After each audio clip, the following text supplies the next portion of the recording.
Success ಆಯ್ತಾ ಭಾರತದ water bomb. ಪಾಕಿಸ್ತಾನದಲ್ಲಿ ಚೇನಾಬ್ ನದಿ ಖಾಲಿ ಖಾಲಿ. ಪಾಕಿಸ್ತಾನದ ಸಿಯಾಲ್ ಕೋಟ್ನಲ್ಲಿ ಚೇನಾಬ್ ನದಿ ಬತ್ತಿ ಹೋಗ್ಬಿಟ್ಟಿದೆ. ನೋಡಿ, ವಾಟರ್ ವಾರ್ ಇದು. ಭಾರತ ಆರಂಭದಲ್ಲೇ ಕೊಟ್ಟಂಥ ಏಟು. ಚೇನಾಬ್ ನದಿ ಕಂಪ್ಲೀಟ್ ಆಗಿ ಖಾಲಿ ಖಾಲಿ ಆಗಿಬಿಟ್ಟಿದೆ. ಅದನ್ನೇ ನಂಬ್ಕೊಂಡು ಬದುಕ್ತಾ ಇದ್ರು ಪಾಕಿಸ್ತಾನಿಯರು. ಸಿಯಾಲ್ ಕೋಟ್ನಲ್ಲಿ ಚೇನಾಬ್ ನದಿ ಬತ್ತಿ ಹೋಗಿರುವಂತಹ ದೃಶ್ಯಗಳು ಕಾಣಿಸ್ತಾ ಇದೆ.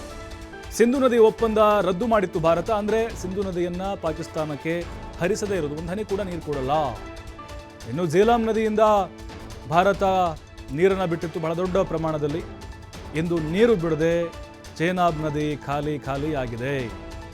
ನೋಡಿ, ಇವೆಲ್ಲ ನದಿಗಳು ಪಾಕಿಸ್ತಾನದ ಕೃಷಿ ಆಗಿರ್ಬೋದು, ವಿದ್ಯುತ್ ಚಟುವಟಿಕೆ ಆಗಿರ್ಬೋದು, ಆ ಭಾಗದ ರೈತರ ಜೀವನಾಡಿ.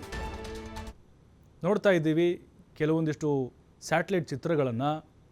ನೋಡಿ, 29/4/2025 ಚಿತ್ರ.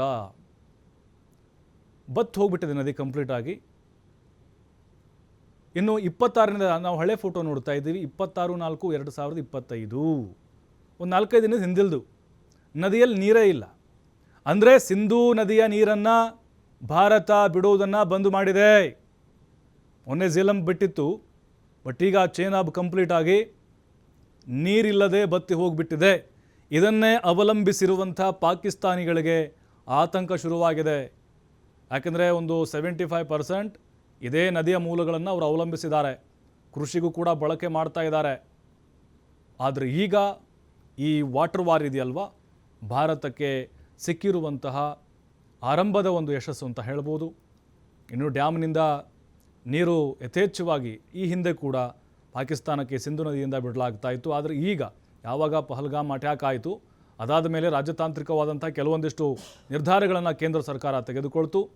ಡ್ಯಾಮ್ ಈಗ ಕಂಪ್ಲೀಟ್ ಆಗಿ ಮುಚ್ಚಿಬಿಟ್ಟಿದ್ದಾರೆ. ಈಗ ಚೇನಾಬ್ ನದಿ ಪಾಕಿಸ್ತಾನ ಅದರ ಅವಲಂಬನೆಯಲ್ಲೇ ಬದುಕ್ತಾ ಇತ್ತು.